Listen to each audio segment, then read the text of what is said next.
Greetings, friends. Oh.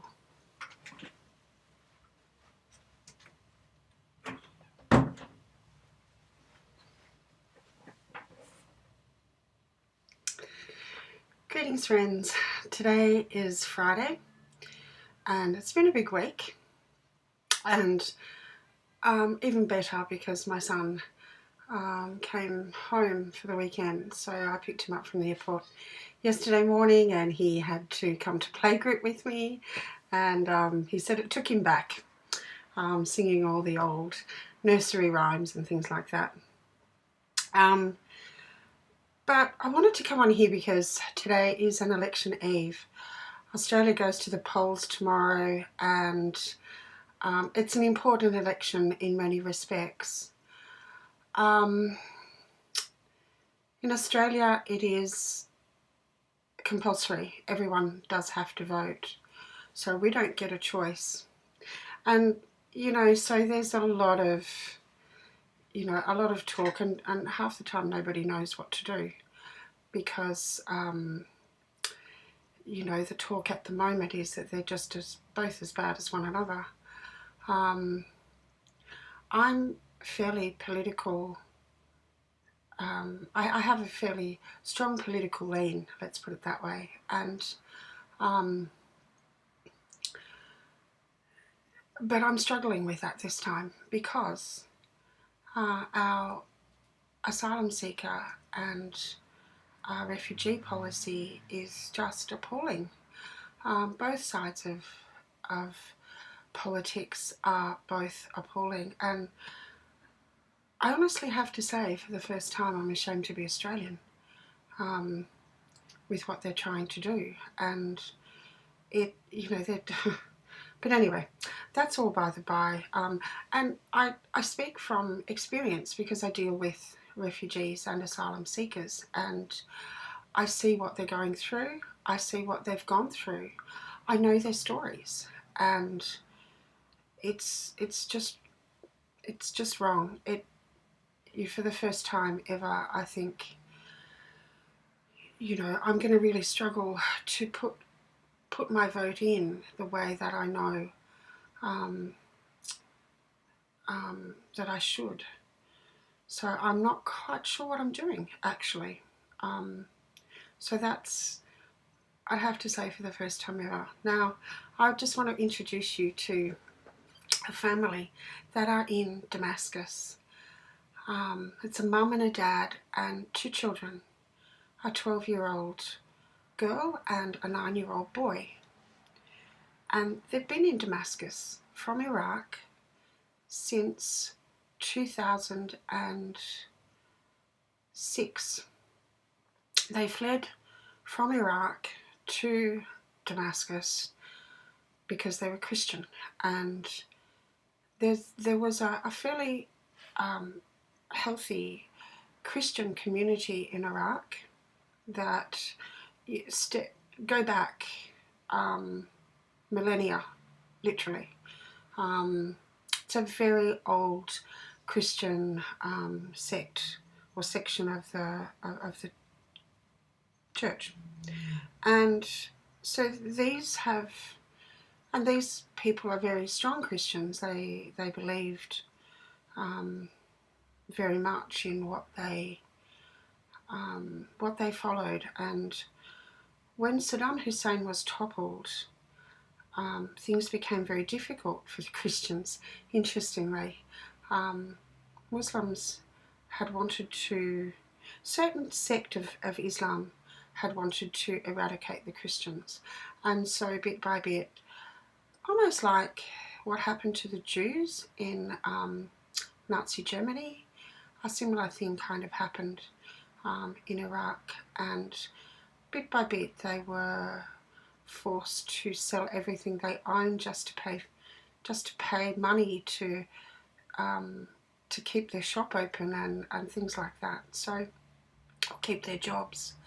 When one of this family was kidnapped and executed, that was kind of the sign that they had to go, and so this family fled and were the first of their family to flee to Damascus. And bit by bit, the rest of their family had to flee as well, joined them in Damascus, and one by one they were accepted to Australia, except this first family, and they are still in Syria with nowhere to go. They can't go back to Iraq because they will be killed, and I even have a copy of a letter that was sent to the Christian Amir, who is the dad. And I'm appalled because these people have nowhere to go. They have 2 children that haven't been to school in well over a year. Food is becoming much more difficult. You know, and then when the sarin gas attack occurred a couple of weeks ago, obviously the rest of their family here have just hit rock bottom. And I'm helpless. I can't do anything to help them. I can't, you know, there's just nothing I can do. Except for one thing, our government has just created this new program that is based on a different program, I think, of another country. It might be Canada, where it's a community-sponsored immigration for a refugee. Now, and that's all fine. You know, my church community certainly would support this family for 12 months with housing, with food, with education, with all that needs to be done. But what shocked me the most was that, you know, for a refugee and humanitarian visa, on this program, it's going to cost us, we have to raise something like $37,000. And apart from this program, it's free. It's only on this program that we have to raise this kind of money. The government have allocated 500 places for this program. So my gut feeling is that it's a user pay system. If you know someone who has the means, you can buy your way to this country. And, you know, what do you do? So what am I going to do? Well, if that's the way I can get these people out, I'm going to damn well try and see if I can raise this money. I'm not hopeful, but, you know, I do have hope, yeah. So I won't say I'm not hopeful, because I wouldn't be doing it if I didn't have any hope. There has to be a way. I just refuse to give up on this family, and seeing their family here, just sitting with them, and they have lost every hope imaginable. They're just waiting for the news that this family, you know, are dead. You know, their homes have been bombed, and, you know, they're living with other people, and so they've got no permanent home.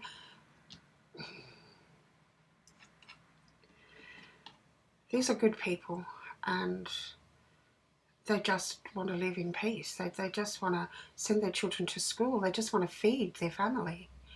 What? So anyway, so that's my really good news for the day. And on the eve of the election, you know, this is even more powerful for me than ever, because the whole refugee asylum seeker issue is just horrendous. And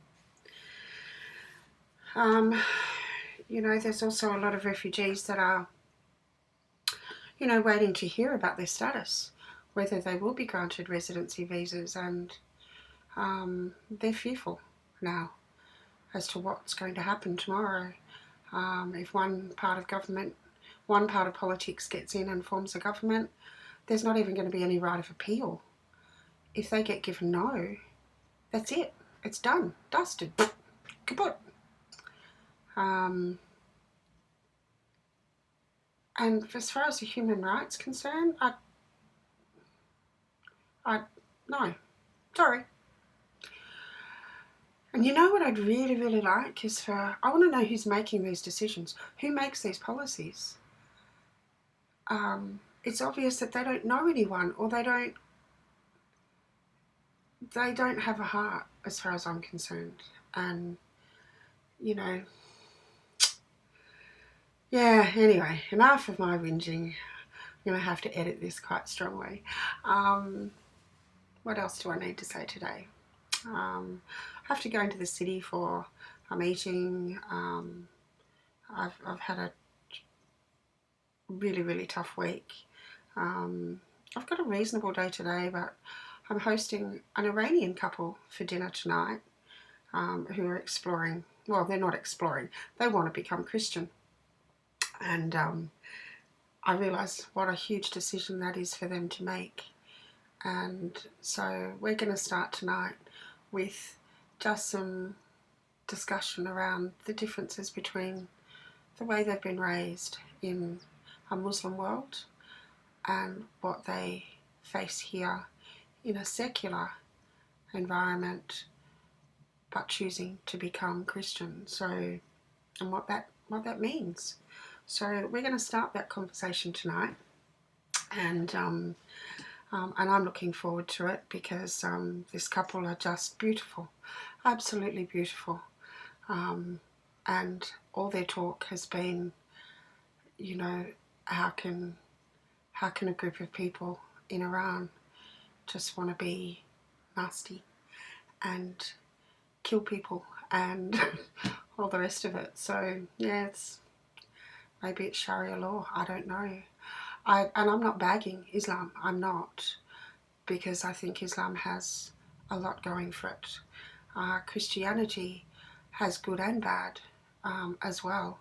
So all of us have to somehow stand together and work out how we live together peacefully, how we accept one another with our beliefs, our different beliefs.